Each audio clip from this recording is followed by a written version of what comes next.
What's up, YouTube? Welcome back to Nuke's World Bathroom Chronicles.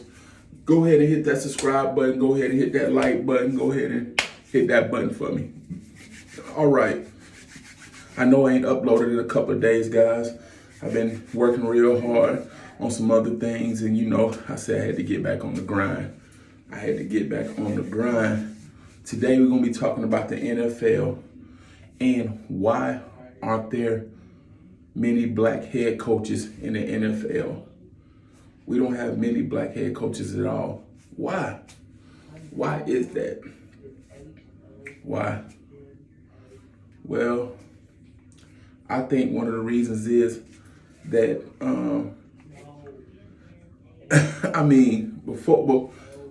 before I go into this, I want people to know I'm not a racist at all. I'm not racist. I'm just me.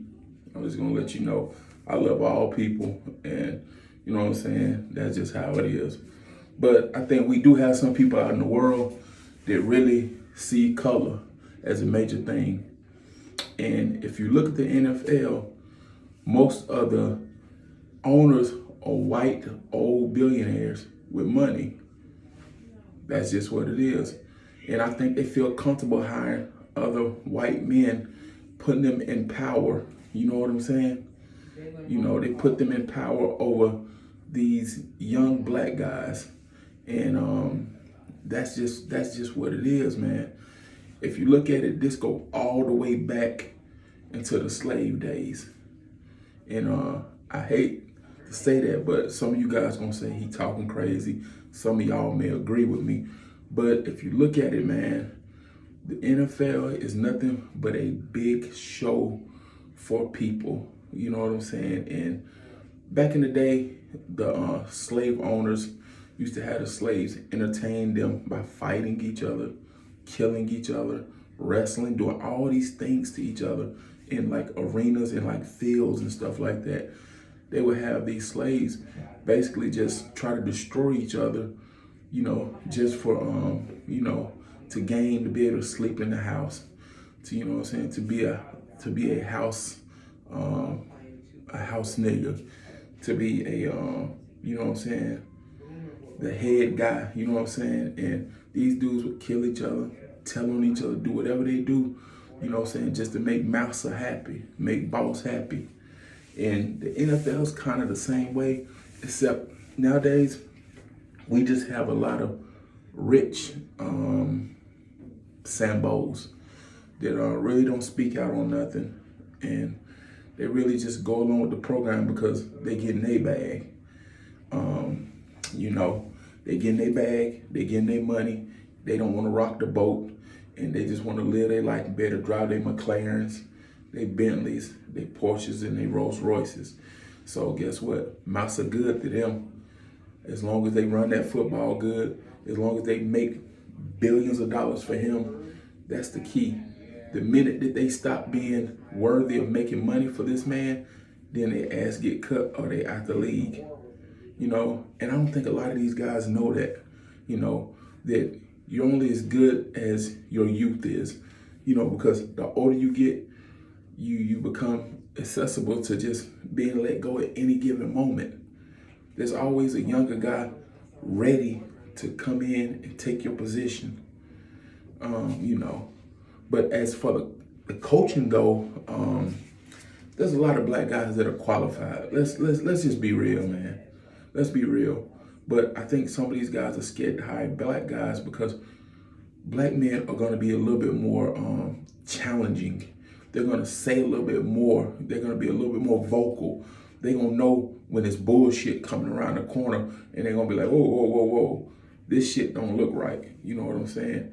And some of these owners need to put these white guys in there, that they can, or not even white guys, just people that they can control. You know what I'm saying? They feel like they can control these guys, then they'll give you the job, If they feel like they can control you and, tell you when to say something and when not to say something, then, you'll get the job. And unfortunately, a lot of black men are outspoken. They think we're outspoken. They think we're loud. They think we're controversial. And they scared, man. They scared to hire us. and they know that we know the game. We're raising these athletes, these young black athletes. We're raising them. We're teaching them from the age they're 4 or 5 years old. We're showing them how to run the football. We're showing them how to pass. We're showing them how to do this and that. We're showing them basic mechanics. You take Cam Newton, for example. His dad probably worked with him since he was 3 or 4 years old. And you know what I'm saying? And the proof is in the pudding. He's won at every level. Every level. But you know what I'm saying? In the NFL, he was very hot, very good when he came into the league. He just got older, man. And that's what happens. That's a good example. When you're older, you can be just pushed out quick out the door for the next best thing, you know. But that's one reason I think they won't hire black coaches, guys, because you know we gonna say it like it is. This when we see bullshit, we call it out. Some of us do. We don't care if Jerry Jones gonna say something. We don't care who gonna say something. You know what I'm saying? It is what it is. And I know that they'll be like, this guy's too loud, he's too vocal, he's saying too much to the media. You know, for example, the Pittsburgh Steelers coach. And the Pittsburgh Steelers have a very prestige organization, you know, and I think Mike Tomlin is a real well-rounded black man, smart, sophisticated, strong. You can look at his eyes and tell he's a strong man, you know, and you know he knows what to do and what not to do. I'm gonna say he knew Ben Roethlisberger was done a year ago. Ben should have been gone last year, to be honest with you. But being the Rooney family and the people who own Pittsburgh, you know, Tomlin went ahead and went along with it and let him play the season out. Which, you know, it wasn't too bad, but you know, Big Ben, he's gotten older and it's just time for him to go. It's time for him to go. And Mike Tomlin went along just to be getting along. And now it's time for somebody else to come in there, guys. And that's what that is. But you take the Dolphins coach for instance, the Dolphins coach saying is bullshit. They tried to pay this guy to lose games. And that's going to be a blemish on his record, losing games. But this organization was going to pay him to actually lose. You know, guys, what is that saying? What is that saying in the NFL? What is that saying? You know, do you not think this stuff go on at other organizations? People are being paid to lose. People are being paid to throw games and do this and that. Come on, man. You know, this is a $1 billion organization with billionaires, 32 billionaires in one organization. You know what I'm saying? It's bound to have some bullshit happen. Come on, you got to think. Let's make it make sense. You know, make it make sense.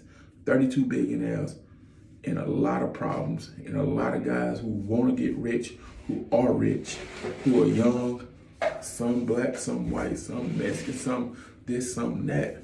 But the majority of are African American young men that come from poverty, pain, and you know, a lot of these guys know that they can control these guys. They can control these young guys. And that's what I'm saying. It goes back to what I was saying in the beginning of when we had field niggas and house niggas. And, you know, Sambos and this and that, you know, you very rarely see some NFL players stand up for other players. Just like when Kaepernick took that knee. You know, some other people did it. But some guys were scared to do it. Cap basically threw himself on the dagger. He sacrificed himself for, you know, the greater good of what's to come. You know what I'm saying? And he did that knowing that he was going to be shunned out of the league. And he got, you know, blackballed out. You know what I'm saying? I'm not, you know what I'm saying, definite that he couldn't play right now. He probably still could play a year in the league because we got some garbage-ass quarterbacks in the league right now. But needless to say, here or there, man, the reason we don't have many African-American coaches in the league isn't because they don't know shit. is because the guys are scared to hire these guys. They're scared that they're going to really, you know what I'm saying, let you know what's going on in these bullshit organizations. That's what it is. And that's the bottom line, because we still got Tony Dungy's out there. We got Herm Edwards. You know, Herm Edwards been up and down. He was in the league, but hell, he still can coach. You know what I'm saying? If you gave John Gruden a chance, why can't you give Herm Edwards another chance? And we all know about Chucky. Chucky really don't know shit. He came in, inherited Tony Dungy team, and won a Super Bowl. So, you know, let's lay it all out on the table. You know what I'm saying? Let the chips lay. You know, we got Lovie Smith. You know, hell of a coach. It's just a lot of guys, man. It's a lot of guys. You know, but hey, man. Hit that like button on the video. Hit that subscribe button. News World coming with more heat. Guys. Love y'all. Be safe. Have a good spring break wherever you're at. And get with you next time.